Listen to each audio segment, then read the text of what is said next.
କରିଛନ୍ତି समस्त प्रकार विकासमूलक काम କରିଛନ୍ତି स्कूल रु नेकी जलसेचन रु नेकी पीवा पानीर समस्या सुनादेई मंदिर को रास्ता तांकर उन्नतीकरण मेगा लिफ्ट इरिगेशन एवं राउरकेला जगदलपुर बिजू एक्सप्रेस वे बरगढ़ रु नुआपड़ा बिजू एक्सप्रेस वे कोमना पर्यंत बोरीगुमा पर्यंत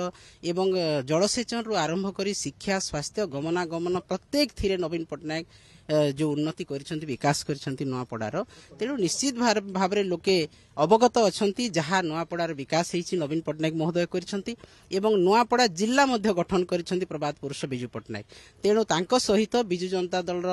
भावागत संपर्क अछि एवं विकासमूलक काम जहाँ करिसेंती नवीन पट्टनायक महोदय लोक हृदयंगम करिसेंती जे एका जणे ही नुआपड़ार उन्नति करिसेंती से होउछंती नवीन पट्टनायक महोदय तेणु कोनोसी प्रकार असुविधा हेबो नाही लोक मानकर हृदय रे बिजू जनता दल अच्छी लोक मानक सहित बिजू जनता दल अच्छी एवं सेमाने मध्य नवीन पट्टनायक को भल पाती बिजू जनता दल को भल पाती कौन सी प्रकार असुविधा हेब ना निश्चित भाव में बिजू जनता दल नुआपड़ा उपनिर्वाचन रे विजय लाभ करिबा मान्यवर सभापति महोदय जेतेबेले नुआपड़ा उपनिर्वाचन रे प्रचार करिवे लोक अपेक्षा कर रहिसंती जे केतेबेले आसीबे नवीन पट्टनायक आमे गोटे झलक देखिबु एवं नुआपड़ा बासी हृदय से अछंती तेणु निश्चित भाव में से जेतेबेले प्रचार करिवे बहुत फरक पड़िबो।